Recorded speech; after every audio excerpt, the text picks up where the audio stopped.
Welcome to our channel guys. तो आज से हम एक नई शुरुआत करने जा रहे हैं। मैं आपको DRIT+P TGT मैथ्स पढ़ाती हूँ, ठीक है।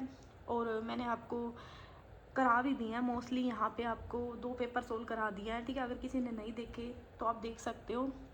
एंड अब हम थोड़ा सा ना अलग वे से पढ़ने वाले हैं। अलग इन द सेंस मैं आपको ना थोड़ा और अच्छे से समझा के पढ़ाने वाली हूँ। ऐसी बात नहीं है मैंने अपने प्रीवियस में समझाया नहीं, बट और भी थोड़ा सा आपको अच्छे से, ठीक है, कहते हैं समथिंग लाइक यूनिक होने वाला है, ठीक है, वीडियोस में। अब मैं आपको एक एक क्वेश्चन सोल्व करके दिखाऊंगी खुद से। एंड डेली हमारा ना 10 क्वेश्चन का टारगेट रहेगा। देखते हैं 10 क्वेश्चन कितने मिनट में होते हैं, क्योंकि एक एक क्वेश्चन हम खुद सोल्व करने वाले हैं। एंड क्वेश्चन क्या है, क्या बोल रहा है, कैसे सोल्व करना है, ये सब चीज़ मैं आपको बताऊंगी। तो चलिए स्टार्ट करते हैं। और ये वाला मैंने 13/9/2021 का एग्ज़ाम लिया है, क्योंकि मैंने आपको 2 पेपर करा दिए हैं स्टार्टिंग वाले, तो मैंने सोचा ये वाला एग्ज़ाम ले लेते हैं, पहले इसको ख़त्म करते हैं। ओके। एंड तो अब हम डिसिप्लिन 1, मतलब आपके जो DRIT+P के एग्ज़ाम में क्या होता है, आपके डिसिप्लिन बना के दिए होते हैं, ठीक है। जो फर्स्ट टाइम एग्ज़ाम दे रहा है, इसमें क्या होते हैं आपके डिसिप्लिन का मतलब ये होता है सब्जेक्ट, जिसमें आपके होते हैं 90 क्वेश्चन और 10 आते हैं आपके पैडालॉजी के क्वेश्चन। तो डिसिप्लिन 1 में आपके 20 क्वेश्चन होते हैं, एंड जो 5th है उसमें 10 होते हैं और 10 होते हैं पैडालॉजी के क्वेश्चन, ठीक है। Got it. तो कोई ये कंफ्यूज मत होना ये मैम ने क्या लिखा हुआ है। तो आपको इतनी बात समझ में आ गई होगी। तो चलिए स्टार्ट करते हैं, ज़्यादा टाइम ना लेते हुए अपने वीडियो। तो हमें फर्स्ट क्वेश्चन दिया है यहाँ पे, the point ABCD taken in that order in the complex plane are the vertical of the parallelogram। अब क्या बोला है इस क्वेश्चन में, पहले तो इसकी लैंग्वेज समझते हैं हम। इस क्वेश्चन में ये बोला है कि हमें ना एक पैरेललोग्राम दिया है और उसमें इसके पॉइंट दिए हैं ABCD, okay. Taken in the order in complex plane are vertically of the parallelogram if, जब हमें ना एक पैरेललोग्राम दिया, उसके ये पॉइंट दिए हैं, तो हमें ये बोला है कि कौन सी कंडीशन है ना इसमें से ट्रू होगी। तो इस क्वेश्चन को हम कैसे करेंगे, सिंपली देखो मैंने रफ पेज ले लिया, ठीक है। मैं आपको एक एक क्वेश्चन इसी पे सोल्व करके दिखाऊंगी। पैरेललोग्राम की ना सबसे पहले आपको ये पता होनी चाहिए कि शेप कैसी होती है। Got it. इसमें क्या होती हैं, जो आपकी अपोजिट साइड है वो इक्वल होती है, एंड इसका जो डायगोनल है ना वो क्या करता है, बाइसेक्ट करता है। एंड इसमें क्या होता है, आपके अपोजिट एंगल भी क्या होते हैं, इक्वल होते हैं। तो ये मैंने बात बताई है आपको पैरेललोग्राम की। मैंने बेसिकली आपको पैरेललोग्राम की क्या बताई हैं, प्रॉपर्टीज़ बताई हैं, ओके। प्रॉपर्टीज़ क्या बताया मैंने, opposite side equal, opposite angle are equal, जो एडजेसेंट एंगल है, पास पास एंगल है, इनका सम कितना होता है, 180 डिग्री। एंड डायगोनल क्या करते हैं, एक दूसरे को बाइसेक्ट करते हैं। बाइसेक्ट करने का क्या मतलब होता है कि ये OA एंड OD ये क्या करते हैं, आपस में इक्वल होते हैं। ये होता है बाइसेक्ट करने का मतलब, ठीक है। तो आपको होप सो पैरेललोग्राम का पता चला। अब इन प्रॉपर्टीज़ का यूज़ ना हम इन क्वेश्चंस में कैसे करेंगे। अब देखिए ये आपका सिंपली ना वेक्टर से आया हुआ है क्वेश्चन। तो इस क्वेश्चन ने क्या बोल दिया, ये बोल दिया कि हमारा ABCD हमें एक पैरेललोग्राम दिया। सिंपली जब हमारा ये डायगोनल बाइसेक्ट करता है ना, यहाँ पे बाइसेक्ट यानी कि ये दोनों इक्वल होते हैं, तो ये हमारी वेक्टर में प्रॉपर्टीज़ होती है क्या, कि इनके ना मिड पॉइंट भी इक्वल होते हैं। मिड पॉइंट भी क्या होते हैं, इक्वल। अगर मैं वेक्टर की सेंस में आपको लेके चलूँ तो मैंने आपको NCERT से वेक्टर के ऊपर कनेक्ट कर दिया इस क्वेश्चन को कि पैरेललोग्राम हम कैसे देखेंगे। तो मैं ना शॉर्ट फॉर्म में लिख रही हूँ पैरेललोग्राम, ठीक है, पैरेललोग्राम। अब इस क्या हो गया कि जब हमारे when the diagonal are bisect then mid point of this vector ले लो या फिर पॉइंट ले लो आर इक्वल। तो हम इस प्रॉपर्टीज़ का यूज़ करेंगे। ये सिंपली होती है आपकी वेक्टर में प्रॉपर्टी। तो समझ में आया आपको इसमें करना क्या है। तो यहाँ पे हम सिंपली क्या कर देंगे, अब जैसे मैंने यहाँ पे डायग्राम ड्रॉ किया हुआ है, तो मैं आपको यहाँ पे भी ड्रॉ करके दिखाती हूँ। भाई शेप पे मत जाना, ठीक है। मेरे पास कोई मतलब अभी मैं स्केल वगैरह यूज़ नहीं कर रही हूँ, तो मैं रफली ही ड्रॉ कर रही हूँ, ठीक है। अब मैंने इसका मिड पॉइंट ले लिया O। तो यहाँ से मैंने इसको क्या सेंटर क्या ले लिया मैंने O।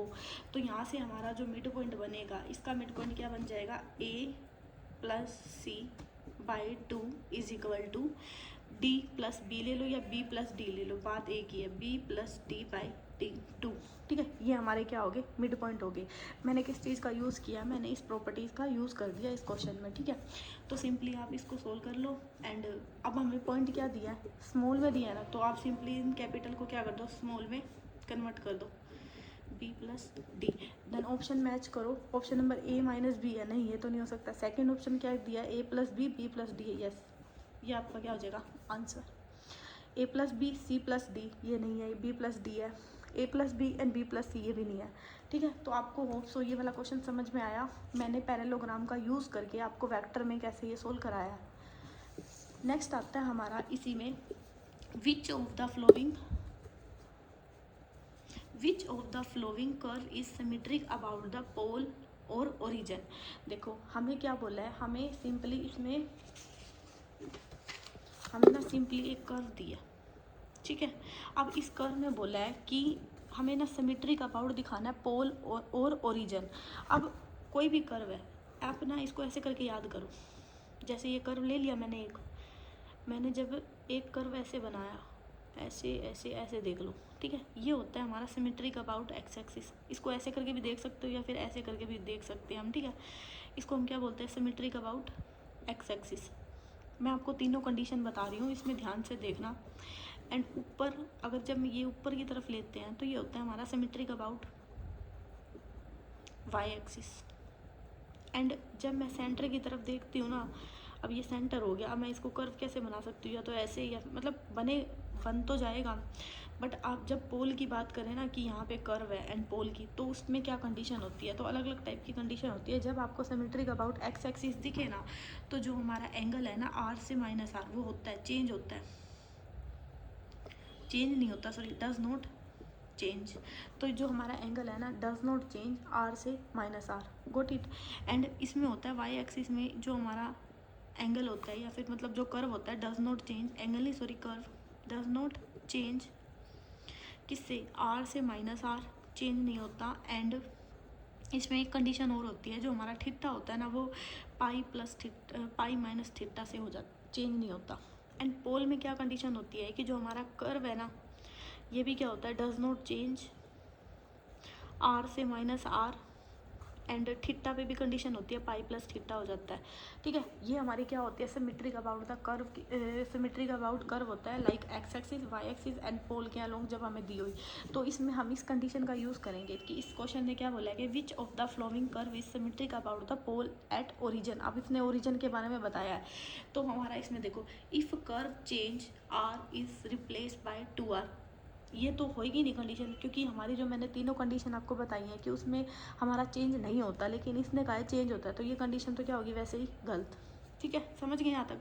If curve does not change when R is replace by 2r, भाई मैंने 2r का तो आपको केस बताया ही नहीं, मैंने जो आपको तीनों कंडीशन बताई हैं मैंने r से माइनस r के ऊपर बताई हैं, तो 2r का तो कोई वो ही नहीं आता, तो इसलिए ये ऑप्शन भी हमारा क्या हो गया, गलत। If curve does not change when r is replace bye r, इस क्वेश्चन इसको हम होल्ड करते हैं क्योंकि ये बात बिल्कुल ठीक कही गई है। पहले एक बार डी वाला पढ़ लेते हैं। If curve does not change R is replace by minus R. अब कर्व क्या दे दिया, डज नॉट चेंज, जब हम ये दोनों ही मैंने सेम लिख रखी है, I think R is when R is replace by R. देखो यहाँ पे ना ये नोट नहीं है, ये मैंने काटा हुआ है, तो मैंने डज नोट पढ़ दिया, तो आप थोड़ा सा ध्यान रखना इस बात को, क्योंकि हम फ्लो में ना ऑप्शन को मतलब अपनी लैंग्वेज में पढ़ने का वो करते हैं, जो हमारा क्या होता है गलती का पॉइंट होता है, ठीक है। तो इफ़ कर्व डज चेंज, इसने कहा है डज चेंज, और यहाँ पे दिया है if curve does not change when R is replace by minus R, तो ऑप्शन नंबर सी क्या हो जाएगा हमारा करेक्ट। होप सो आपको इतना समझ में आया, बिल्कुल आसानी से एंड मतलब बिल्कुल ईजी वे में, जितना ईजी हो सकता है ना, मैं और करने की कोशिश भी कर रही हूँ कि बहुत ईजी वे में आपको पढ़ाऊँ। सो होप सो आपको ये दोनों क्वेश्चन अच्छे से समझ में आए। अब चलिए नेक्स्ट क्वेश्चन हमें दिया है, the surface area of the sphere radius A is. अब हमें सरफेस एरिया पूछा है, किसका, स्फीयर का, तो सिंपली स्फीयर का सरफेस एरिया क्या होता है, हमें नॉर्मली पता होता है 4πr², बट इसने जो हमारी रेडियस दी है वो कितनी दिया है, ए, मतलब जो क्वेश्चन ने हमें रेडियस दिया वो कितनी दिया, ए, तो सिंपली हमारा फॉर्मूला क्या हो जाएगा, 4a²। तो देख लो ऑप्शन नंबर बी क्या हो जाएगा हमारा करेक्ट। नेक्स्ट क्वेश्चन हमें दिया है, ये तो ईजी था। नेक्स्ट दिया हमें, find the number of anti symmetric relation on set A having 2 element.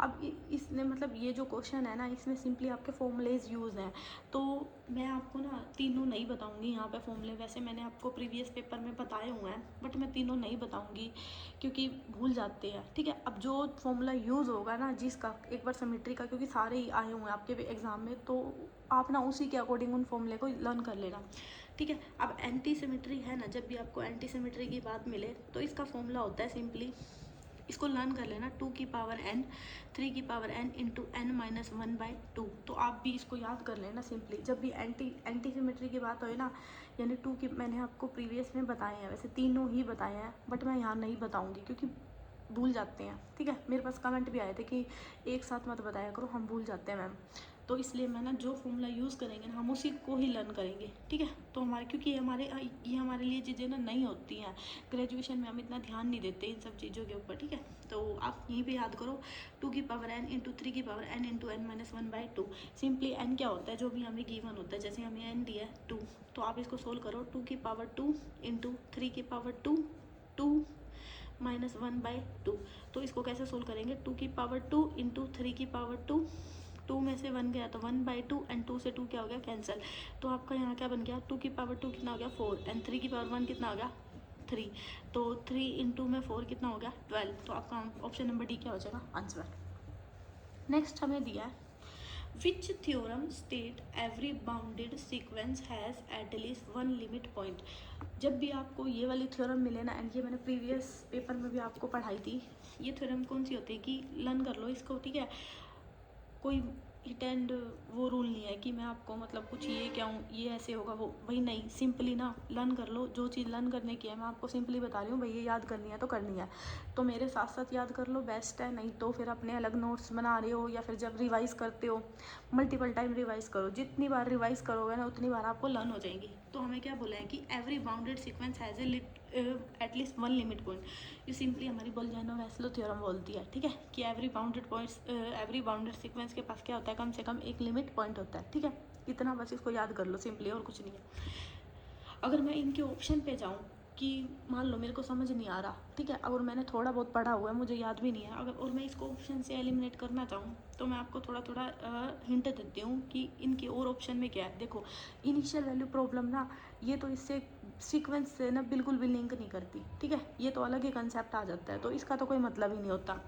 Sandwich theorem हमारी क्या कहती है, मैं थोड़ा रफली पेज ले लेती हूँ। सैंडविच थ्योरम हमारी ये बोलती है कि f(x) less than g(x) less than h(x)। इसके कहने का क्या मतलब है, ये बोलती है सैंडविच, देखो सैंडविच का मतलब होता है, सैंडविच कैसा होता है कि एक सैंडविच है, उसके अंदर आलू है, टिक्की है, प्याज है, मतलब सारी चीज़ें खाते हो ना, मतलब उसमें चीज़ें भरी होती है, तो सिंपली ये सैंडविच ही बना हुआ है। देखो, ये बीच का पार्ट हो गया, ये साइड का, ये ऊपर का, नीचे का, ठीक है। अब ये थ्योरम क्या बोलती है, ये थ्योरम बोलती है कि जब हमारा जो h(x) है ना, ये l को क्या करता है, कन्वर्ज करता है, या फिर मतलब इसकी ओर जाता है, और जो हमारा f(x) है ये भी हमारा l की तरफ जाता है, तो सिंपली जो हमारा g(x) है ना, ये भी हमारा किसकी ओर जाएगा, l की तरफ जाएगा। लिमिट किसको अप्रोच करेगा, l को अप्रोच करेगा। तो ये बोलती है हमारी सैंडविच थ्योरम। और रिप्रेजेंटेशन थ्योरम क्या होती है, ये मैंने आपको पढ़ाई भी हुई है एलिमेंट्री नंबर थ्योरी में। इसमें क्या बोलती है, ये बोलती है ये सिंपली ना हमारी किस पे चलती है, बाइनरी नंबर पे चलती है, जैसे बाइनरी को डेसिमल में कन्वर्ट करना, ठीक है, ये चलती है हमारी रिप्रेजेंटेशन थ्योरम। तो होप सो आपको यहाँ पे सारे ऑप्शन समझ में आए अच्छे से। नेक्स्ट हमें दे दिया क्वेश्चन कि which condition hold perpendicular of the 2 vector, कि कौन सी कंडीशन होल्ड होती है जब 2 वेक्टर परपेंडिकुलर होते हैं। देखो, जब भी ना हमारे 2 वेक्टर, हमने ले लिया vector A and vector B, ये क्या दे दिया, परपेंडिकुलर, ये होता है सिंपली परपेंडिकुलर का साइन।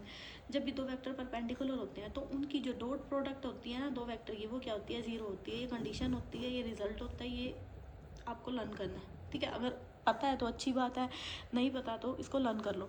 क्या बोला है कि कंडीशन कौन सी होल्ड होती है जब 2 वेक्टर परपेंडिकुलर होते हैं, तो 1 ऑफ द 2 वेक्टर इज 0, नहीं जी ये तो हमने पढ़ा ही नहीं। Their cross product is 0, cross product थोड़ा ना डॉट प्रोडक्ट होती है, इसलिए गलत हो गया। The vector are the equal, जो वेक्टर इक्वल होते हैं ये तो हमने पढ़ा ही नहीं। Their dot product is 0, yes their dot product is 0, vector की डॉट प्रोडक्ट क्या होती है, 0। नेक्स्ट हमें दिया है कि which of the following is not including in general method to draw a algebraic curve for tracing. ये क्वेश्चन पता है क्या बोल रहा है, ये मैंने आपको फर्स्ट पेपर कराया था ना, उसमें भी अच्छे से कराया होगा अगर किसी ने देखा है, और मतलब जो बच्चा रेगुलर है तो मेरी वीडियो को देख रहा है, ये क्वेश्चन उसको देखते ही समझ में आ गया होगा। यहाँ पे ये दिया है कि कौन सी हमारी ना, विच of the following is not including journal method. देखो यहाँ पे पता है ये क्या बोल रहा है, मैं एक मिनट बताती हूँ। ये बोल रहा है कि मान लो जब हम एक कर्व को ड्रॉ करते हैं, कर्व क्या होता है, सिंपली ऐसे ऐसे ऐसे ऐसे, जब भी हम कर्व को ड्रॉ करते हैं ना, कोई भी कर्व हो सकता है हमारा, तो इसमें से ना हमारी मतलब कौन सी कंडीशन है ना वो होल्ड नहीं करती। तो हम एक एक मैंने आपको करवाया भी था। देखो पहला ये इसने ऑप्शन दिया है, ये ऑर्थोगोनैलिटी पे बात पे आते हैं। पहला हमें दिया है रीज़न के ऊपर बात करते हैं। जब मैंने ये कर्व ड्रॉ करा, मैंने तो रफली ड्रॉ करा है, अब मेरे को पता चल गया ये कौन सा रीजन है आपका, अगर आप इसको देख पा रहे हो तो अच्छे से, कौन सा माइनस एक्स एक्सिस, मतलब यहाँ से हमें पता चल गया ना। अब अगर ये देख पा रहे हो तो ये कौन सा रीजन है, प्लस एक्स एक्सिस, एंड ये वाला कौन सा है आपका, वाई एक्सिस, एंड ये कौन सा है आपका, माइनस वाई एक्सिस। मतलब क्या है, मैंने ये जो लिखे हैं, मैंने X axis minus Y axis मतलब मैंने कैसे लिख दिए भाई, ये रीजन ही तो बता रहा है भाई कौन से रीजन में लाई कर रहे हैं, पॉजिटिव में नेगेटिव में। मैंने ये साइन लगाए, मैंने कैसे लगाए, मैंने देख के ही तो लगाए हैं कि पॉजिटिव में जा रहा है, नेगेटिव में जा रहा है, कैसे कुछ हो रहा है, रीज़न। तो हमारा कर्व सिंपली रीज़न पे तो क्या करता है, डिपेंड करता है, मतलब ये कंडीशन तो होल्ड होती है। बट क्वेश्चन में हमें क्या दिया कि कौन सी नहीं होती, तो ये तो ऑप्शन हो गया गलत। नेक्स्ट हमें दे दिया टेंजेंट ऑफ द कर्व। अब यहाँ देखो मैंने ये लगाया, ये टेंजेंट का मतलब क्या होता है, कोई भी स्पर्श रेखा, सिंपली समझो हिंदी में, कोई भी क्या होती है, स्पर्श रेखा। अब मैंने ये देखो स्पर्श कर तो दी इससे, तो टेंजेंट की कंडीशन भी तो क्या हो रही है, होल्ड हो रही है ना इसमें। तो यहाँ से अगर हम ऑप्शन पे आए तो ऑप्शन नंबर सी भी क्या हो गया कि ये सही बात बोल रहा है, ये तो होगा नहीं। नेक्स्ट हमें दे दिया सिमेट्रिक।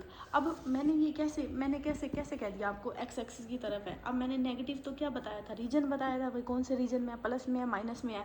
अब मैंने ये भी तो बोल दिया आपको साथ में एक्स एक्सिस, ये क्या है, मैं अभी सिमेट्रिक कर रही थी ना, मैं सिमेट्रिक का क्या मतलब होता है, सिमेट्रिक। अब मैंने कैसे बोल दिया, तो ये मतलब कर्व को देख के ही बोला है ना सिमेट्रिक। तो यहाँ से क्या बात कंफर्म होगी, जो आपका कर्व है ना वो सिमेट्रिक पे भी जाता है। लेकिन आपका जो कर्व है ना, और अब ये तीनों तो क्या हो गए, सही हो गए। तो बचा क्या, ऑप्शन नंबर ए ही बचा, ऑर्थोगोनैलिटी। अब हम देख लेते हैं ऑर्थोगोनैलिटी का मतलब क्या होता है। ऑर्थोगोनैलिटी का मतलब होता है आपका परपेंडिकुलर होना, ठीक है, परपेंडिकुलर होना। अब देखो मैंने यहाँ पे ये कर्व बनाया, यहाँ पे ये देखो ध्यान से देखना बिल्कुल सिंपली। अब ये एक कर्व पे तो क्या हो जाएगा, परपेंडिकुलर हो जाएगा। अगर ये एक कर्व की बात करता ना कि सिंपली, इसने पता है क्या बोला, इसने बोला है फॉर ट्रेसिंग का कर्व। इसने हमें ये नहीं बताया क्वेश्चन में कि हमने एक कर्व की बात की है। क्वेश्चन को ना ध्यान से समझना। अगर मैं ऑर्थोगोनैलिटी एक कर्व के अलोंग बताऊँ ना सिमेट्रिक, तो ये बात ट्रू होती है। यहाँ पे ये बात क्या होती है, देखो ये परपेंडिकुलर हो जाएगा, इसके ऊपर जा रही है। लेकिन ना अगर मैं दो कर्व की बात करती हूँ ना, सिंपली मैंने मान लो एक और कर्व ले लिया, तो भाई ये ऑर्थोगोनैलिटी का केस हमारा नहीं आता, नहीं जाते, ये परपेंडिकुलर नहीं होते, ऑर्थोगोनैलिटी नहीं होती। तो सिंपली अब आपको क्या लर्न करना है इसमें कि अगर ये एक कर्व की बात करता ना, तो ये चीज़ क्या हो जाती है, ट्रू। लेकिन इसने कहा है ट्रेसिंग ऑफ द कर्व, हमें नहीं पता कितने कर्व बोले हैं, तो इसलिए ये बात क्या होगी, गलत। होप सो आपको समझ में आया यहाँ तक। क्वेश्चन हमें दिया है कि the congruency relation A X congruence B mod M has a unique solution. देखो जब भी आपको इस टाइप का मतलब कुछ भी मिले ना कॉन्ग्रुएंसी में, तो आपको सिंपली क्या करना है कि आपको इसने ये बोला है कि कौन सा हमारा यूनिक सोल्यूशन है। तो जब भी आपको यूनिक सोल्यूशन की बात करें ना, तो ए एम की जो जीसीडी है ना वो क्या होती है, हमेशा 1, ठीक है। सिंपली अब देख लो कौन सा रिजल्ट है, जीसीडी ऑफ ए और एम 0, नहीं ये तो नहीं होती, जीसीडी ऑफ ए और एम 1, यस यही होती है हमारी जीसीडी ऑफ ए और एम क्या होती है 1। तो ये हमारी क्या होती है, ये ना हमारा रिजल्ट होता है। सिंपली जब कॉन्ग्रुएंसी में कोई भी मतलब फंक्शन है ना हमारा यूनिक होता है, तो उनकी जीसीडी क्या होती है, 1 होती है। नेक्स्ट हमें दे दिया the graph of the quadratic equation y is equal to A X square plus B X plus C is a parabola when it will be upward and downward curve. देखो जब भी आपको ना ये वाला इस टाइप का क्वेश्चन मिले ना, मैं आपको सिंपली समझाती हूँ, तरफ पेज निकाल के, एक मिनट। देखो जब भी आपको ना अपवर्ड, क्या बोल रहा मैंने, अपवर्ड एंड डाउनवर्ड कुछ ऐसा वर्ड दिखे, तो आपको ना सिंपली इसमें रिजल्ट होते हैं कि जब ऐसे करके हमारा कर्व जाता है, सिंपली गोट इट। और ये होता है हमारा अपवर्ड एंड ये होता है हमारा डाउनवर्ड। अब अपवर्ड में क्या होता है, एफ डबल डैश एक्स है ना आपकी क्या होती है, ग्रेटर देन 0, और डाउनवर्ड में आपकी कंडीशन होती है F double dash S less than 0। Got it. तो इसने पता क्या बोला, हमें क्या दे दी, कर्व दे दी कि the graph of the quadratic equation, हमें क्या दिया, सिंपली क्वाड्रेटिक इक्वेशन दे दी, y is equal to A X square plus B X plus C. अभी मैंने क्या बताया, अब इसने बताना है कि parabola when it will be upward and downward curve, मतलब हमें कंडीशन बता रखी है एंड कैसे इसको सोल्व करते हैं वो देखते हैं। तो मैंने अभी आपको क्या बताया, अपवर्ड के लिए क्या होता है हमारा, एफ डबल डैश एक्स 0 होता है, तो सिंपली इसको क्या कर दो, डिफ्रेंशिएशन कर दो, D Y by D X क्या हो गया, 2ax प्लस में b, और c का तो 0 हो जाएगा, डबल निकालना है ना, तो double derivative D of X is equal to 2a, ये b वाला क्या हो गया 0। अब क्या बोला मैंने आपको, एफ डबल डैश एक्स का मतलब ही क्या होता है, इसको इस फॉर्म में भी लिख सकते हैं हम, ठीक है। अगर कोई फर्स्ट टाइम देख रहा है, किसी को नहीं पता, तो हम इसको इस फॉर्म में लिख सकते हैं। अब अपवर्ड की बात करें ना, अपवर्ड ध्यान से देखना, अपवर्ड में क्या हो गया, एफ डबल डैश एक्स क्या हो गया, ग्रेटर देन 0, तो मैंने एफ डबल डैश एक्स की वैल्यू कितनी है, 2a ग्रेटर देन 0, तो a की वैल्यू ग्रेटर देन क्या आ गई 0। पहली बात आ गई समझ में। अगर मैं यहीं पे आपको क्या करूँ, डाउनवर्ड बोलूँ, तो डाउनवर्ड में क्या होता है, F double dash x less than 0, तो सिंपली 2a लेस देन 0, तो a आपका क्या हो गया, लेस देन 0। तो ये कंडीशन आपकी किसके लिए होगी, डाउनवर्ड के लिए होगी, और ये कंडीशन आपकी किसके लिए होगी, अपवर्ड के लिए होगी। तो देखो अब ऑप्शन में, it will never be open downward, भाई ये तो ऐसा कुछ है ही नहीं, अभी तो हम निकाल के आए हैं condition, it will never be open upward, ये भी बात गलत है, it will be open upward A if A greater than 0 and downward A greater than 0। देखो भाई अभी मैंने क्या सोल्व करवाया है, डाउनवर्ड पे क्या आता है, लेस देन आता है, और अपवर्ड पे क्या आता है, ग्रेटर देन आता है, तो ये बात भी क्या होगी, गलत। तो it will be open upward if A greater than 0 and downward if A less than 0। तो हाँ, ऑप्शन नंबर डी क्या होगा आपका करेक्ट। होप सो आपको बिल्कुल इजी वे में समझ में आया, मैंने बहुत मतलब बहुत इजी वे में आपको कराने की कोशिश किया है, ठीक है। सो अब नेक्स्ट क्वेश्चन देख लेते हैं, लास्ट क्वेश्चन इस वीडियो का। जैसे कि मैंने आपको बोला कि 10 क्वेश्चन ही करवाऊंगी मैं आपको। The inverse of 3 modulo 7 is, अब जब भी ना आपको इन्वर्स निकालना हो ना, मैंने सिंपली लिख दिया है, क्योंकि मैं कंडीशन मैं खुद भी भूल गई थी, मैं झूठ नहीं बोल रही, इसलिए मैंने यहाँ पे नोट डाउन कर दिया है, क्योंकि गलत पढ़ाने से अच्छा है मैं थोड़ा सा आपको देख के पढ़ा दूँ। मैं भूल गई थी इसकी कंडीशन, इसलिए मैंने यहाँ पे लिख दिया। तो इस जो पी इनवर्स ऑफ द आपका इनवर्स की बात करें ना मॉडुलो, तो आपकी ना कंडीशन होती है, ये कंसेप्ट होता है आपका, ठीक है। क्योंकि ये मेरे लिए भी नया था, तो मैंने यहाँ पे इसको मेंशन कर दिया यहाँ पे। इसमें क्या होता है आपका कि y is equal to X inverse mod n, ये होती है हमारी इनवर्स की क्या प्रॉपर्टीज़ लगा लो या फिर कंडीशन, जिसमें y हमारा क्या होता है, मल्टीप्लिकेटिव इनवर्स होता है किसका, x का। Got it. तो और इसमें ना सिंपली ना इसको इस टाइप से याद करो, X Y is equal to 1 mod n, यही इसकी कंडीशन होती है क्या, कि इनवर्स ऑफ द मॉड्यूलर जब भी बोले ना आपके माइंड में सिंपल ये आना चाहिए, X Y is equal to 1 mod n, क्योंकि जब ये माइंड में आते हैं ना ये क्वेश्चन 1 मिनट में सोल्व हो जाएगा। कैसे, अब मैंने क्या कह दिया, एक्स वाई मतलब एक्स को ना मैं किसी ऐसे नंबर से मल्टीप्लाई करूँ 3 के साथ, मैंने क्या बोला एक्स वाई, अगर मैं जैसे मैंने ये लिखा आपको इसी क्वेश्चन का जो मतलब लैंग्वेज दी हुई थी, मैंने इसको इस फॉर्म में उतार दी कि 3 is equal to X modulo n, इसने एक्स इन्वर्स ही पूछा हमसे, तो मैं इसको ऐसे भी तो लिख सकती हूँ 3x is equal to 1 congruence 1 mod 7, इसको ये लिख सकती हूँ मैं। अब यहाँ पे ना मेरे को 3x है, अब मेरे को x की ना ऐसी वैल्यू चाहिए कि मैं जो 7 से इसको डिवाइड करूँ ना तो मेरा एक रिमाइंडर आना चाहिए। तो मैं गई ऑप्शन नंबर 4 पे, जब मैंने -4 को 3 से मल्टीप्लाई किया तो आंसर कितना आया, -12, और जब मैंने इसको -12 को 7 से डिवाइड किया, इसमें ना प्लस माइनस का कोई फ़र्क नहीं पड़ता, सिंपल देखो। अब जब मैंने 12 को ना 7 से क्या किया, डिवाइड किया, तो मेरा रिमाइंडर ना 5 बचा, तो भाई एक तो बचा नहीं, मेरे को रिमाइंडर कितना चाहिए, 1 चाहिए, तो ये बात तो क्या होगी, गलत होगी। इसी तरह जब मैं 3 पे गई, जब मैंने 3 पे गई और मैंने 3 को 3 से गुना करा, मल्टीप्लाई करा, तो मेरा जो रिमाइंडर है 3 तिया 9, तो मेरा रिमाइंडर कितना बचा, 2 बचा, बट यहाँ तो मेरे को 1 चाहिए, ये कंडीशन भी होल्ड नहीं हुई। सिंपली जब मैं इस पे आई -1 पे, जब मैंने 3 को 1 से मल्टीप्लाई किया यानी 3 बन जा 3, और मैंने 7 से इसको डिवाइड किया, तो मेरा रिमाइंडर कितना आया, 3 आया, जो कि ये भी कंडीशन होल्ड नहीं कर रही। तो जब मैं गई 2 पे, मैंने इसलिए आपको उल्टा बताया क्योंकि ये वाली कंडीशन होल्ड हो रही है, देखना। जब मैंने 2 को 3 से मल्टीप्लाई किया, 3 दूनी 6, तो मैंने 6 को 7 से डिवाइड मतलब इसको डिवाइड कर दिया, तो मेरा रिमाइंडर कितना आ गया, सिंपली 1। आ गया ना 1, रिमाइंडर कितना आ गया 1, तो ये कंडीशन हमारी क्या करेगी, होल्ड करेगी। तो इसलिए जब भी आपको इन्वर्स का केस मिले ना, तो आपको सिंपली रिजल्ट याद करना है xy is equal to 1 mod n, क्योंकि इससे ईजी वे में निकल जाते हैं क्वेश्चन। ये इसकी बस एक्सटेंडेड फॉर्म है थोड़ी सी, ठीक है। Got it. आपको यहाँ तक क्वेश्चन समझ में आए, एंड मेरे को कमेंट करके बताना कि आपको ये वाला भी अच्छा लग रहा है पढ़ाने का, या फिर जो जैसे मैं पहले पढ़ाती थी वो अच्छा लग रहा है, ताकि मुझे भी थोड़ा सा हो, ठीक है, जो बच्चे रेगुलर देख रहे हैं। सो अभी के लिए इतना ही, एंड डेली 6 बजे मिलेंगे आपको ये video. So thank you so much for watching my video, and बताना कैसा लगा new way of teaching. So thank you so much guys for watching my video.